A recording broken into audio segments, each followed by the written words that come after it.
ശിഷ്ടകാലം ഇഷ്ടകാലം ഭാഗം 28. അതല്ല, ഇനി വിവാഹശേഷം എന്റെ സ്വഭാവം മാറുമെന്നാണെങ്കിൽ ഞാൻ സമ്മതിക്കാം. താൻ തന്റെ ഇഷ്ടം പോലെ തീരുമാനിക്ക്. എന്നെ തനിക്ക് വിശ്വാസം ഇല്ലെങ്കിൽ ഞാൻ പിന്നെ ഒന്നും പറയാൻ ആഗ്രഹിക്കുന്നില്ല. ഹരിയേട്ടാ, അങ്ങനല്ല. എനിക്ക് അങ്ങനെ ഒരു സംശയവും ഇല്ല. പക്ഷേ ഇപ്പൊ ഹരിയേട്ടനോട് അടുത്തിടപഴകിയപ്പോഴാണ് എനിക്ക് തന്നെ ഇതൊക്കെ മനസ്സിലാവുന്നത്. എന്ത്? തുറന്നു പറയൂ. നമ്മുടെ ഇടയിൽ രഹസ്യത്തിന്റെ ആവശ്യമില്ലടോ. പിന്നെ എങ്ങനെയാണ് ഞാൻ തന്റെ ഫ്രണ്ടാണെന്ന് പറയുന്നത്? താൻ പറയൂ. ഞാൻ അതിന്റെ അർത്ഥത്തിൽ തന്നെ എടുക്കും. തനിക്ക് വിശ്വസിക്കാം. ഞാൻ പറയുമ്പോൾ ചിലപ്പോൾ ഏട്ടന് വിഷമാവും. അതാണ് ഞാൻ പറയാതിരുന്നത്. ഏട്ടൻ എന്റെ റൂമിൽ നിൽക്കുന്നതും എന്നോട് ഓരോ തമാശകൾ പറയുമ്പോഴും കിടക്കുമ്പോഴും ഒക്കെ അറിയാതെ എന്റെ മനസ്സ് ജോർജ് ചായനിലേക്ക് പോകുന്നു. പലപ്പോഴും എനിക്ക് തോന്നി അച്ചായനാണ് എന്നോട് സംസാരിക്കുന്നതെന്ന്. അതെന്നെ വല്ലാതെ ഡിസ്റ്റർബ് ചെയ്തു. എനിക്ക് ഹരിയേട്ടൻ എന്നെ ഒന്ന് ചേർത്ത് പിടിക്കുന്നത് പോലും ഭയമായി തുടങ്ങി. അതാണ് ഞാൻ പറഞ്ഞത്. ഞാൻ പറയുന്നതിനെ മറ്റൊരു രീതിയിൽ എടുക്കരുത്. എന്റെ സ്നേഹത്തിൽ ഒരു കുറവുമില്ല. എനിക്കറിയില്ല ഞാൻ എങ്ങനെയാണ് ഇത് ഹരിയേട്ടനെ പറഞ്ഞ് മനസ്സിലാക്കേണ്ടതെന്ന്. നിനക്ക് തോന്നുന്നുണ്ടോ എനിക്ക് നിന്റെ സ്നേഹത്തിൽ വിശ്വാസമില്ലാന്ന്? അത് പറയേണ്ട ആവശ്യമുണ്ടോ കുഞ്ഞി? നിന്റെ കണ്ണുകളിൽ ഞാൻ കാണുന്നതല്ലേ ഓരോ നിമിഷവും. അതുകൊണ്ട് തന്നെയാണ് എനിക്ക് നിന്റെ അസ്വസ്ഥതയും മനസ്സിലായത്. ഞാൻ എന്ത് ചെയ്യും? എനിക്ക് നിങ്ങളില്ലാതെ പറ്റില്ല ഹരിയേട്ടാ. അതേസമയം നിങ്ങൾ ആഗ്രഹിക്കുന്ന പോലെ ആകാൻ പറ്റുന്നില്ല. ഞാൻ എന്നും നിന്റെ കൂടെ തന്നെയുണ്ട് മിഷു. നമ്മൾ ഇനി രണ്ടായി നീ വിചാരിക്കേണ്ട. അതൊക്കെ പോട്ടെ, ഒരു കാര്യം പറഞ്ഞേ. ദേ, ഇപ്പൊ നീ എന്റെ നെഞ്ചിലാണ് കിടക്കുന്നത്. എന്നും ഞാൻ ഉറങ്ങിക്കഴിഞ്ഞ് നീ എന്റെ കൂടെ വന്ന് കിടക്കാറുമുണ്ട്. പലപ്പോഴും നീ എന്റെ മുഖം ഉമ്മകളോണ്ട് പൊതിയുന്നതും ഞാൻ അറിയാറുണ്ട്. അപ്പോഴൊന്നും നിനക്ക് ജോർജിന്റെ ഓർമ്മ വന്നില്ലേ? അതോ ഞാൻ എന്തെങ്കിലും ചെയ്യുമ്പോൾ മാത്രമാണോ? അല്ല, അങ്ങനെയല്ല. എന്റെ റൂമിലാണ് എനിക്ക് അങ്ങനെ ഒരു ചിന്ത വരുന്നത്. അത്രേ ഉള്ളോ? മിഷി, വർഷങ്ങൾ നിങ്ങൾ നിങ്ങളുടെ സ്വകാര്യ നിമിഷങ്ങൾ പങ്കുവച്ചതാണ് അവിടെ. ജോർജ് അല്ലാതെ മറ്റൊരു പുരുഷൻ ആദ്യമായാണ് ആ റൂമിൽ അതേ സ്വാതന്ത്ര്യത്തോടെ നിൽക്കുന്നത്. അതിന്റെ പ്രയാസങ്ങൾ തനിക്കുണ്ടാവും. അത് നോർമലാടോ. പിന്നെ തന്റെ ഉള്ളിലെ ഉത്കണ്ഠകളും എല്ലാം കൂടി ആയപ്പോൾ ഉള്ള പ്രശ്നമാണ്. നമ്മൾ ശരീരം കൊണ്ട് അടുത്തിരിക്കുന്നു എന്ന് ചിന്തിക്കുമ്പോൾ ഉള്ളതിൽ കൂടുതൽ സന്തോഷം നമ്മൾ ഹൃദയങ്ങൾ കൊണ്ട് അടുത്താണ് എന്നതിലാണ്. ഇനി ഇതേക്കുറിച്ച് ഓർത്ത് വിഷമിക്കണ്ട. ഞാൻ നോക്കിക്കോളാം. എന്നെ വിശ്വാസമാണെന്ന് എനിക്കറിയാം. ഇതിനിങ്ങനെ ടെൻഷൻ വേണമായിരുന്നോ പെണ്ണെ? ആദ്യമേ എന്നോട് പറഞ്ഞ പോരായിരുന്നോ? സോറി ഹരിയേട്ടാ, എനിക്ക് പേടിയായിരുന്നു. ലിസിയും പറഞ്ഞു അങ്ങനെയൊന്നും ചിന്തിക്കേണ്ടെന്ന്. ഫസ്റ്റ് അപ്പോ നാട്ടുകാരോടൊക്കെ പറഞ്ഞു. ഈ ഞാൻ മാത്രമേ ഉള്ളൂ പുറമ്പോക്കല്ലേ? ഒന്ന് പോ ഹരിയേട്ടാ, എന്റെ വിഷമം കൊണ്ട് അവളോട് പറഞ്ഞതാണ്. അതെ, എന്റെ വിഷമം കൊണ്ട് അവളോട് മാത്രമല്ല ഹരിയേട്ടനോടും പറയാം. പോ, കളിയാക്കാതെ. നീ ഇപ്പോഴും ആ 25 വയസ്സിൽ തന്നെ നിൽക്കുകയാണല്ലേ? പിന്നെ എന്നെ കണ്ട 25 വയസ്സല്ല, 17ആണ്. ഒന്ന് പോ. പിന്നെ താൻ ഇതൊക്കെ പറഞ്ഞതുകൊണ്ട് രക്ഷപ്പെട്ടു എന്ന് വിചാരം ഉണ്ടെങ്കിൽ വേണ്ട കേട്ടോ. അവർ രണ്ടും മനസ്സ് നിറഞ്ഞു ചിരിച്ചു. അതെ, താൻ എന്തിനായിരുന്നു ഞാൻ ഉറങ്ങുന്നവരെ വെയിറ്റ് ചെയ്തത് എന്റെ അടുത്തേക്ക് വരാൻ? അത് വേറെ ഒന്നുമല്ല. ഏട്ടൻ ചോദിക്കാതിരിക്കാൻ എന്താ അവിടെ കിടക്കാൻ സമ്മതിക്കാത്തതെന്ന്. ഹെടി പൊട്ടി, ചോദിക്കാനാണെങ്കിൽ എനിക്ക് തന്നോട് പകലും ചോദിക്കാമല്ലോ. പിന്നെന്താ ചോദിക്കാതിരുന്നത്? അത് എനിക്ക് തോന്നി തനിക്ക് എന്തോ ബുദ്ധിമുട്ടുണ്ടെന്ന്. തന്നെ പറയട്ടെ എന്ന് വിചാരിച്ചു. കള്ളൻ. ഞാനാണ് കള്ളനല്ലേ, നീയല്ല. അത് കൊള്ളാം. അതെ, ഇന്ന് മുതൽ കിടക്കാൻ നേരം ഇങ്ങ് പോരെ. നമുക്ക് കൊച്ചുവർത്താനൊക്കെ പറഞ്ഞുറങ്ങാൻ പെണ്ണേ. എന്നോട് ദേഷ്യമില്ലേ? ഉണ്ട്. പക്ഷേ അത് താൻ വിചാരിക്കുന്ന രീതിയിലല്ല. തന്റെ മനസ്സിലുള്ളത് എന്നെ മറച്ചു വെച്ചതിനാണ്. എനിക്ക് നന്നായി അറിയാടോ മില്ലിയുടെ പപ്പയുടെ ഓർമ്മകൾക്ക് തന്നിലുള്ള സ്വാധീനം. അതിനെ ചലഞ്ച് ചെയ്യാനൊന്നും ഞാൻ ശ്രമിക്കുന്നുമില്ല. താൻ തന്നെ തന്റെ മനസ്സിനോട് പറയണം അത് തന്റെ പാസ്റ്റ് ആണെന്ന്. മനസ്സിനെ അടിച്ചേൽപ്പിക്കാൻ ശ്രമിക്കണ്ട. എല്ലാം സമയത്തിന്റെ യാത്രയിൽ നടക്കും. ഇല്ല എങ്കിലും തന്നെ ഇങ്ങനെ ചേർന്നിരുന്നാ മതി എനിക്ക്. ഇത് തന്നെ എനിക്ക് സ്വർഗമാണ്. മിഷേൽ അവനെ നോക്കി ഒന്ന് ചിരിച്ചു. അതെ, ഞാൻ അടുത്ത ആഴ്ച ടിക്കറ്റ് എടുക്കാൻ വിചാരിച്ചതാണ്, രജിസ്റ്റർ ചെയ്യാൻ. എന്താ അഭിപ്രായം? നാട്ടിൽ പോണോ? വേണം. അത് പറയുമ്പോൾ അവളുടെ മുഖത്തെ നാണം കണ്ട് അവന് സന്തോഷമായി. അതാണ് എന്റെ ചേമ്പില. നിന്നെ അങ്ങനെ ഒന്നും കളയില്ല ഞാൻ. രേവതിയുടെ ഫോൺ വന്നപ്പോൾ ഹരി വീണ്ടും ബാൽക്കണിയിലേക്ക് പോയി. മിഷേൽ ഓർത്ത് എല്ലാം നന്നായി പോകുമായിരിക്കും. അറിയില്ല, പക്ഷെ എന്റെ ഹരിയേട്ടനെ എനിക്ക് വിശ്വാസം തന്നെയാണ്.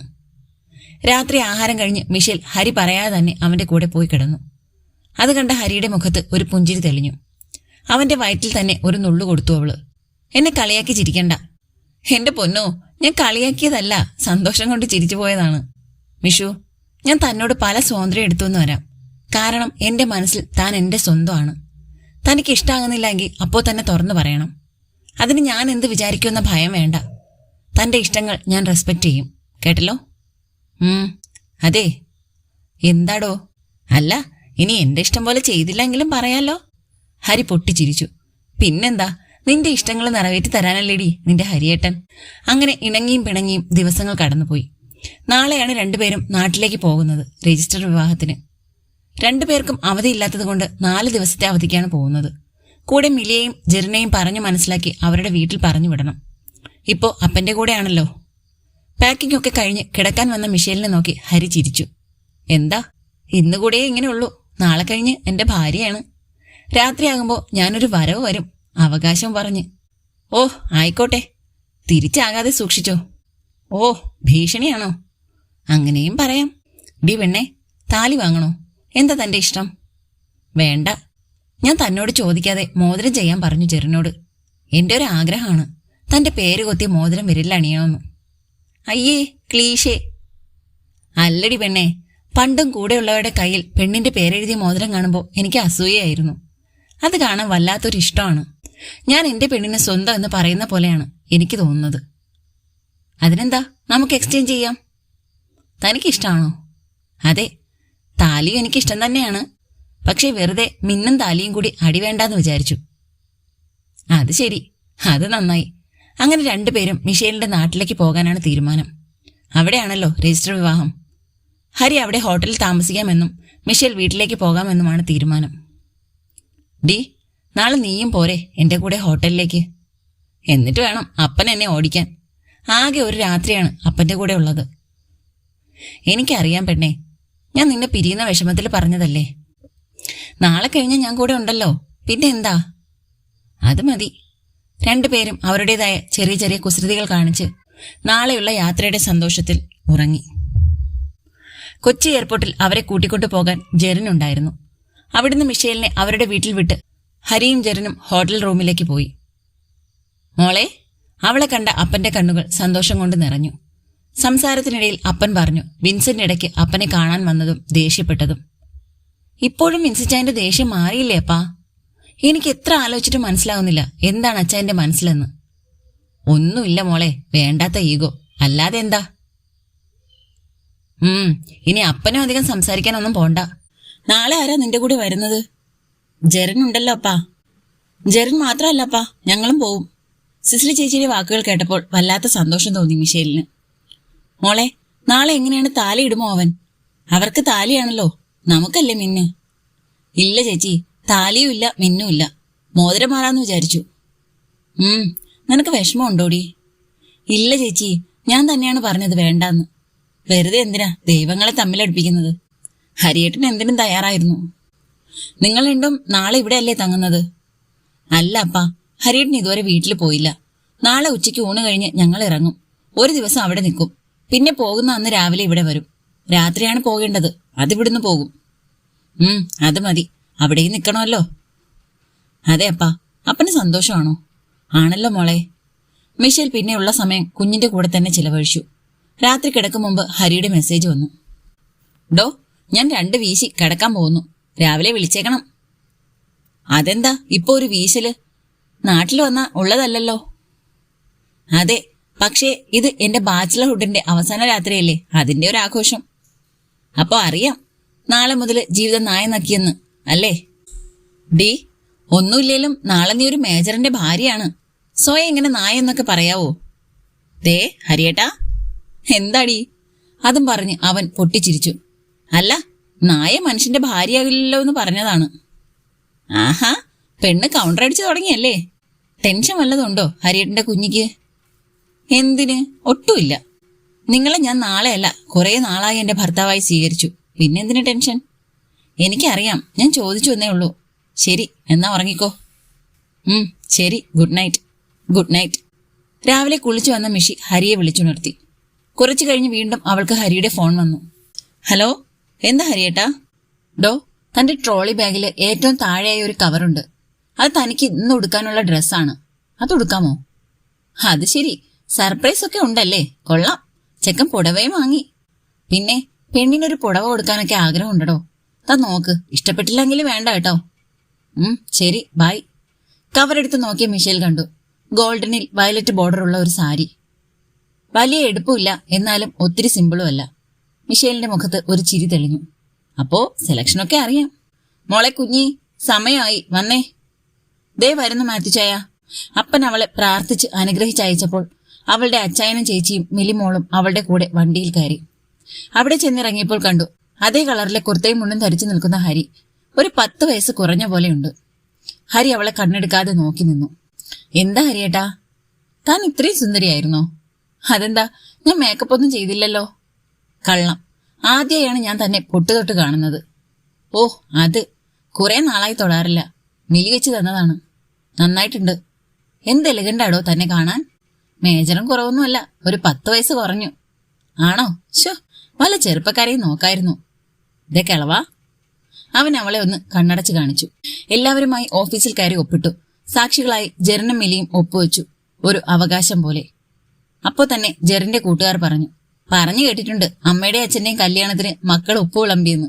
ഒപ്പിടുന്നത് ആദ്യമായി കാണുകയാണ്. അതിനൊരു ഭാഗ്യം വേണം അല്ലേ ഹരിയച്ച? എല്ലാവരും ജെറിനെ അതിശയത്തോടെ നോക്കി. നിങ്ങളെല്ലാം എന്താ നോക്കി പേടിപ്പിക്കുന്നത്? ഞങ്ങളുടെയൊക്കെ നാട്ടില് അച്ഛനെ അങ്കിൾ എന്നല്ല വിളിക്കുന്നത്, അല്ലടി മിലി. അവള് തലയാട്ടി. ഹരി അത് കണ്ട് ജെറിനെ ചേർത്ത് പിടിച്ചു. എല്ലാവരുടെയും മുഖത്ത് സന്തോഷമായിരുന്നു. പിന്നെ രണ്ടുപേരും മോതിരം മാറി, പരസ്പരം മാലയും ഇട്ടു. മിഷേലിന്റെ മുഖത്തേക്ക് നോക്കിയ ഹരിയുടെ കണ്ണുകൾ നിറഞ്ഞിരുന്നു. ചുണ്ടനക്കി അവൻ അവളോട് നന്ദി പറഞ്ഞു. അവളൊരു പുഞ്ചിരിയിൽ അവളുടെ മറുപടി ഒതുക്കി. എല്ലാം കഴിഞ്ഞ് പുറത്തേക്ക് ഇറങ്ങിയപ്പോഴാണ് അവിടെ നിന്ന് രണ്ടുപേര് പുച്ഛമായി പറഞ്ഞത്, ഇവളെ ഇവൻ കുറെ നാളായി വെച്ചുകൊണ്ടിരിക്കുകയല്ലേ. അങ്ങനെയാണ് കെട്ടിയവൻ പോലും മരിച്ചതെന്നാ കേട്ടത്. ഇപ്പോഴെന്തിനാണോ ഈ പ്രഹസനം? അത് കേട്ട് ദേഷ്യത്തിൽ ജെറിൻ മുന്നോട്ടാഞ്ഞപ്പോൾ ഹരി അവനെ പിടിച്ചു നിർത്തി. കണ്ണുകൊണ്ട് വേണ്ട എന്ന് പറഞ്ഞു. അപ്പോഴേക്കും മാത്യൂസ് അവന്റെ കരണം അടിച്ചു പൊട്ടിച്ചിരുന്നു. അതെ, അവൾക്ക് ഇങ്ങനെയുള്ള സഹോദരൻ ചോദിക്കാനും പറയാനും ഉണ്ടെന്ന് വിശ്വാസമുള്ളത് കൊണ്ടാണ് ഇപ്പോ ഈ പ്രഹസനം. നിന്റെ ചെലവിലല്ലല്ലോ. പറഞ്ഞേരെ നിന്നെ പറഞ്ഞു വിട്ടവരോട്. കുറച്ച് അങ്ങോട്ടും ഇങ്ങോട്ടും തള്ളലും ഉന്തലും ഒക്കെ ഉണ്ടായെങ്കിലും വെറുതെ ഇന്നൊരു ബഹളം അവിടെ വേണ്ട എന്ന് പറഞ്ഞതുകൊണ്ട് പിന്നെ ആരും ഒന്നിലും ഇടപെട്ടില്ല. എല്ലാവരും തിരിച്ച് മിഷേലിന്റെ വീട്ടിലേക്ക് തന്നെ പോയി. അവിടെ വിഭവസമൃദ്ധമായ ഊണൊരുക്കിയിരുന്നു. സിസിലി ചേച്ചി മിഷേലിനെ കുരിശു വരച്ച് കയറ്റിയപ്പോൾ എല്ലാവരുടെയും മുഖത്ത് ഒരു പരിഭ്രമമായിരുന്നു. ഹരിയുടെ നെറ്റിയിൽ എങ്ങനെ കുരിശു വരയ്ക്കുമെന്ന്. ചേച്ചി അവനോട് പറഞ്ഞു, കയറി വന്നോ ഹരി. എനിക്കെന്താ കുരിശു വരയ്ക്കാത്തത്? ചേച്ചി ഒന്ന് ചിരിച്ചു. പിന്നെ അവനെയും കുരിശു വരച്ച് തന്നെ അകത്തേക്ക് കയറ്റി. അകത്ത് കയറിയ ഹരി അപ്പന്റെ കാലിൽ തൊട്ട് അനുഗ്രഹം വാങ്ങിയപ്പോൾ അപ്പൻ അവനെ നെഞ്ചോട് ചേർത്താണ് അനുഗ്രഹിച്ചത്. മാത്യൂസ് സ്നേഹത്തോടെ അവനെ ആലിംഗനം ചെയ്തു. മിഷേലും ആദ്യമായാണ് ഹരിയുടെ അനിയന്മാരെ കാണുന്നത്. അവിടുന്ന് 2 അനിയനും കുടുംബവുമാണ് വന്നത്. എല്ലാവരും മിഷേലിനോട് നല്ല സ്നേഹത്തോടെയാണ് പെരുമാറിയത്. മുകിൽദേവും ഭാര്യ അഞ്ജുഷയും, അവരുടെ 2 മക്കൾ നിഖിലും നീലിമയും, വരുൺ ദേവും അവന്റെ ഭാര്യ ശരണ്യയും, അവരുടെ മകൻ ശ്രീനന്ദുമാണ്. മിഷേലിന്റെ വീട്ടിൽ നിന്നും ഊണും കഴിഞ്ഞ് ഹരിയുടെ വീട്ടിലേക്ക് പോകാൻ ഇറങ്ങിയപ്പോൾ കണ്ടു മിലിയും കുഞ്ഞും ഒരു ബാഗ് കൊണ്ടുവരുന്നു. മിഷേൽ അതിശയത്തോടെ അവളെ നോക്കി. ഞങ്ങളൊന്ന് അവിടെയാണ് മമ്മി. അമ്മ വിവാഹം കഴിഞ്ഞ് പോകുമ്പോൾ മക്കളുണ്ടെങ്കിൽ അവരെയും കൊണ്ടുപോകും. അങ്ങനെയല്ലേ നാട്ടുനടപ്പ്, അല്ലേ അച്ഛാ? അത് കേട്ടപ്പോൾ മിഷേൽ കരഞ്ഞുപോയി. അവൾ കുഞ്ഞിനെയും മിലയെയും കെട്ടിപ്പിടിച്ച് കരഞ്ഞു. ഹരി അവളെയും മിലയും ചേർത്ത് പിടിച്ച് ആശ്വസിപ്പിച്ചു. ഹരിയുടെ സഹോദരങ്ങളും കുടുംബവും ഒരു കാറിൽ കയറിയപ്പോൾ ജെറിൻ അവന്റെ വണ്ടിയിൽ മിഷേലിനെയും ഹരിയെയും പിന്നെ മിലയെയും കയറ്റി അവിടേക്കുള്ള യാത്ര തിരിച്ചു. അവർ 4 പേരുടെയും ജീവിതത്തിലെ സന്തോഷം നിറഞ്ഞൊരു യാത്രയായിരുന്നു അത്. കുഞ്ഞിനെ കളിപ്പിച്ചും ഓരോരുത്തരുടെയും കാലുവാരിയും ഹരിയുടെ ചെറിയ ചെറിയ കുറുമ്പുകൾ ആസ്വദിച്ചും ഹരിയുടെ തറവാട്ടിലെത്തിയപ്പോൾ കുറെ വൈകിയിരുന്നു. ഹരി മിഷേലിനെ തോളിൽ കൂടി കൈയിട്ട് ചേർത്ത് പിടിച്ച് നടന്നപ്പോൾ അവൾ പറഞ്ഞു, ഹരിയേട്ടാ, എല്ലാവരും നോക്കുന്നു. കയ്യിൽ പിടിച്ച് നടക്ക്, നാണക്കേടാണ്. ബെസ്റ്റ്. നിന്നെ കൈകളിൽ കോരിയെടുത്ത് വീട്ടിൽ കയറണം എന്നായിരുന്നു എന്റെ ആഗ്രഹം. എല്ലാവരും ഉള്ളതുകൊണ്ട് വേണ്ടാന്ന് വെച്ചതാണ്. മിഷി അവനെ ദയനീയമായി ഒന്ന് നോക്കി. സാമാന്യം വലിപ്പമുള്ളതായിരുന്നു ആ തറവാട്. ഉള്ളിലേക്ക് കയറാൻ തുടങ്ങുമ്പോഴാണ് രേവതി അകത്തു നിന്നും വിളക്കുമായി വന്നത്. എന്താ രേവു ഇതൊക്കെ? ഇതൊന്നും വേണ്ട. അത് വലിയേട്ടാ, രജിസ്റ്റർ കല്യാണം ആയിരുന്നുവെങ്കിലും ഇതെന്റെ ഒരു ആഗ്രഹത്തിന് വേണ്ടിയാണ്. മിഷേൽ ഹരിയുടെ കയ്യിൽ പിടിച്ചമർത്തി. പിന്നെ പുഞ്ചിരിയോടെ രേവതിയുടെ കയ്യിൽ നിന്നും വിളക്ക് വാങ്ങി. അകത്തേക്ക് കാലുവയ്ക്കാൻ തുടങ്ങിയപ്പോൾ ഹരി പറഞ്ഞു, മിഷു, 1 മിനിറ്റ്. എന്താ ഹരിയേട്ടാ? ഹരിയച്ചൻ ഇവളെ മാത്രമല്ലല്ലോ ജീവിതത്തിൽ കൂട്ടിയത് എന്ന് പറഞ്ഞ് പുറകിലേക്ക് നോക്കിയപ്പോൾ തന്നെ ജെറിനും മിഷേലും കുഞ്ഞിനെയും പിടിച്ച് അവരുടെ നടുക്ക് കയറി നിന്നു. മക്കളും അമ്മയുടെ കൂടെ തന്നെ വേണ്ടേ മിലിക്കുട്ടി? ഹരി അവളെയും ജെറിൻ മമ്മിയെയും ചേർത്ത് പിടിച്ചാണ് അകത്തേക്ക് കയറിയത്. അവർ 4 ഒന്നിച്ചകത്തേക്ക് കയറിയപ്പോൾ പുറത്തുനിന്ന ഹരിയുടെ സഹോദരങ്ങളുടെ മുഖത്ത് ദേഷ്യം നിഴലിച്ചു. എന്തായാലും വിവാഹത്തിന് ഒരു കുഞ്ഞിനെ ഫ്രീ ആയി പലർക്കും കിട്ടാറുണ്ട്. ഇതിപ്പോ വലിയേട്ടന് മോളും മരുമോനും കുഞ്ഞും കഷ്ടപ്പാടൊന്നും ഇല്ലാതെ കിട്ടിയല്ലോ. അല്ലടാ വരണേ, നല്ല കഷ്ടപ്പെട്ടിട്ട് തന്നെ കിട്ടിയതാണ്. ഇല്ലടാ ജെറിൻ. അല്ലടാ വരണേ, നല്ല കഷ്ടപ്പെട്ടിട്ട് തന്നെ കിട്ടിയതാണ്. ഇല്ലടാ ജെറിൻ. അകത്തേക്ക് കയറിയ മിഷേൽ വിളക്ക് പൂജാമുറിയിൽ വെച്ച് ഒന്ന് കണ്ണടച്ച് പ്രാർത്ഥിച്ചു. വല്യേട്ടാ, ചേട്ടത്തിക്ക് സിന്ദൂരം തൊട്ടു കൊടുത്തേ. ഹരി മിഷയെ ഒന്ന് നോക്കി. അവൾ കണ്ണടച്ച് സമ്മതം കാണിച്ചു. ഭഗവാന്റെ മുന്നിലിരുന്ന സിന്ദൂരം അവളുടെ നെറുകയിൽ ചാർത്തുമ്പോൾ വീണ്ടും ഹരിയുടെ കണ്ണുകൾ നിറഞ്ഞിരുന്നു. ആരും കാണാതെ അവൻ മറച്ചു വെച്ചെങ്കിലും മിഷേൽ കണ്ടിരുന്നു. മിഷേൽ മനസ്സിലോർത്തു, ഹരിയേട്ടന് ഇതെല്ലാം ഇഷ്ടമാണ്. എന്റെ ഇഷ്ടം നോക്കിയാണ് ഒന്നും വേണ്ടാന്ന് പറയുന്നത്. എന്താ ഒരു ആലോചന? വേണ്ടായിരുന്നു എന്നാണോ? അതെ, എങ്ങനെ മനസ്സിലായി? ദേ കുഞ്ഞി. അവന്റെ കപട ദേഷ്യം കണ്ട് അവളും ചിരിച്ചു കാണിച്ചു. രേവതിയുമായി അവൾ പെട്ടെന്ന് തന്നെ അടുത്തു. അനിയന്റെ ഭാര്യമാർ അവളോട് വിരോധമൊന്നും കാണിച്ചില്ല എങ്കിലും ഒരു മുറുമുറുപ്പ് മുഖത്ത് കാണാമായിരുന്നു. ഇത്രയും ദൂരം യാത്ര ചെയ്തു വന്നതുകൊണ്ട് മിലിയും ജെറിനും അപ്പോൾ തന്നെ കുഞ്ഞിനെയും കൊണ്ട് അവർക്ക് കൊടുത്ത റൂമിലേക്ക് പോയി. കുടുംബക്കാരുടെ ഇടയിൽ ഒരു ശല്യമാകണ്ട എന്ന് വിചാരിച്ചാണ് ജെറിൻ ഇങ്ങനെ ചെയ്തതെന്ന് ഹരിക്ക് മനസ്സിലായി. ചേട്ടത്തി വന്നേ, നല്ല ക്ഷീണം കാണുമല്ലോ, ഒന്ന് കുളിച്ചു വരൂ. റൂമിൽ കൊണ്ടുപോയി രേവതി തന്നെയാണ് അവൾക്കായി വാങ്ങിവെച്ച ഡ്രസ്സ് എടുത്തു കൊടുത്തത്. ഒരു കുളിയൊക്കെ കഴിഞ്ഞപ്പോൾ നല്ല ആശ്വാസം തോന്നി. വിരലിൽ കിടന്ന ഹരിയുടെ പേരെഴുതിയ മോതിരത്തിൽ അവളൊന്ന് നോക്കി. എത്രയോ നാൾ ഇച്ചായന്റെ മോതിരം കിടന്നിടം. അവൾ അറിയാതെ കണ്ണൊന്ന് നിറഞ്ഞു. ഓർമ്മകളിൽ മുങ്ങിയിരുന്നത് കൊണ്ട് ഹരി അവിടേക്ക് വന്നത് അവൾ അറിഞ്ഞില്ല. എന്താ കണ്ണൊക്കെ നിറഞ്ഞല്ലോ? ഒന്നുമില്ല ഹരിയേട്ടാ, വെറുതെ പഴയ കാര്യങ്ങൾ ഓർത്തു. മോതിരം കണ്ടിട്ടാണോ? തനിക്ക് പ്രശ്നമുണ്ടെങ്കിൽ ഊരി മാറ്റിക്കോടോ. എന്ത് പ്രശ്നം? ദേ ഹരിയേട്ടാ, ഞാനൊരു കാര്യം പറയാം. ഇവിടെ വിവാഹം എന്റെ മാത്രമായിരുന്നില്ല, ഹരിയേട്ടന്റെ കൂടെയാണ്. അതുകൊണ്ട് എനിക്ക് വേണ്ടി മനസ്സിലുള്ള ആഗ്രഹങ്ങൾ ഒന്നും മറച്ചു വെക്കണ്ട. അതൊക്കെ എനിക്ക് ചെയ്യാൻ സാധിക്കുന്നതാണെങ്കിൽ എനിക്ക് സന്തോഷമേ ഉള്ളൂ. അതിൽ അടിച്ചേൽപ്പിലൊന്നുമില്ല. എനിക്ക് സാധിക്കില്ല എങ്കിൽ ഞാൻ തുറന്നു പറയും. അതുപോലെ ഏട്ടനും പറയാം. ഓഹോ, മിഷേൽ മാഡം നല്ല ഫോമിലാണല്ലോ. അങ്ങനെയൊന്നുമില്ല. തന്റെ സന്തോഷത്തിനു വേണ്ടി വിട്ടുകൊടുക്കുന്നതും ഒരു സന്തോഷമാണടോ. പോ, കള്ളം പറയാതെ. എന്നാ ഞാൻ എന്റെ ഒരു ആഗ്രഹം പറയട്ടെ. എന്താ? അതിന്ന് അമ്മയുടെ അച്ഛന്റെ അസ്ഥിതറയിൽ തനിക്ക് വിളക്ക് വയ്ക്കാമോ? അമ്മ എപ്പോഴും പറയുമായിരുന്നു, എന്റെ ഹരിയുടെ പെണ്ണു വന്നാ മരിച്ചാലും എനിക്ക് വിളക്ക് വയ്ക്കുമെന്ന്. അതിനെന്താ ഹരിക്കുട്ടാ, നമുക്കും സന്തോഷമുള്ള കാര്യമാണ്. എന്റെ വീട് തന്നെയാണല്ലോ ഇത്. ഹരിക്കുട്ടനോ? അമ്മയാണ് അങ്ങനെ വിളിക്കുന്നത്. അതെ, ഇനി മുതൽ അമ്മയും ഞാൻ തന്നെയാണ്. ഹരി സന്തോഷത്തോടെ അവളെ നെഞ്ചോട് ചേർത്ത് പിടിച്ച് നെറുകയിൽ ഉമ്മ വെച്ചു. അവളും ചിരിയോടെ അത് സ്വീകരിച്ചു. ഞാൻ എന്ന രേവുവിനോടൊന്ന് പറയട്ടെ. അവന്റെ മുഖത്ത് നല്ല സന്തോഷം ഉണ്ടായിരുന്നു. ഒരു 30-കാരന്റെ ചുറുചുറുക്കും. രേവതിയുടെ കൂടെ വിളക്കും വെച്ച് രേവതി ഉമ്മറത്തിരുന്ന് പ്രാർത്ഥിച്ചപ്പോൾ അവളും കൂടെ ഇരുന്നു. പ്രാർത്ഥനകളൊന്നും അറിയില്ല എങ്കിലും കണ്ണുകൾ അടച്ച് കൈകൾ കൂപ്പി തന്നെ അവളും ഇരുന്നു. അപ്പോഴേക്കും അനിയന്മാരും കുടുംബവും തിരിച്ചു പോയതുകൊണ്ട് അവരുടെ കളിയാക്കി ചിരി ഉണ്ടായില്ല. വാതിൽക്കൽ നിന്ന് ഇതൊക്കെ കണ്ട മിലിയുടെ മുഖത്തും ഒരു സന്തോഷം മിന്നിമറഞ്ഞു. അത്താഴ സമയത്ത് എല്ലാം എടുത്തു വെക്കാൻ മിഷേലും കൂടി രേവതിയുടെ കൂടെ. ഉറങ്ങാൻ പോകുന്നതിന് മുമ്പ് രേവതി ഒരു സെറ്റും മുണ്ടും കൊടുത്തു അവൾക്ക്. അയ്യോ, ഇതൊന്നും വേണ്ട. വേണം, ഇന്ന് ഒരു ദിവസത്തേക്ക്. വലിയേട്ടന് കുറച്ച് സന്തോഷമാവട്ടെ. ഏട്ടന് ഇഷ്ടമാണോ? ആണോന്നോ? പണ്ടെപ്പോഴും പറയായിരുന്നു, പെണ്ണിങ്ങനെ സെറ്റും മുണ്ടും കൊടുത്ത് വരുന്നത് കാണാൻ തന്നെ ഒരഴകാണെന്ന്. അപ്പച്ചി വീട്ടിലിങ്ങനെയായിരുന്നു. മിലിയും രേവതിയും കൂടി വീണ്ടും അവളെ ഒരുക്കി കയ്യിൽ ഒരു ഗ്ലാസ് പാലുമായാണ് വിട്ടത്. അവളും എല്ലാം സമ്മതിച്ചു കൊടുത്തു. എനിക്കാണല്ലോ 2ാം കെട്ട്. പാവം ഹരിയേട്ടൻ, ആഗ്രഹങ്ങളുണ്ടല്ലോ ഒരു വിവാഹത്തെക്കുറിച്ച്. ഹരിയുടെ റൂമിലേക്ക് കടന്നു ചെന്ന അവളെ കണ്ട് ബെഡിൽ കിടന്ന് ഫോണിൽ നോക്കുകയായിരുന്ന ഹരി കണ്ണു മിഴിച്ച് ചാടി എഴുന്നേറ്റു. തുടരും. അടുത്ത പാർട്ടുമായിട്ട് അടുത്ത ദിവസം കാണാം കേട്ടോ.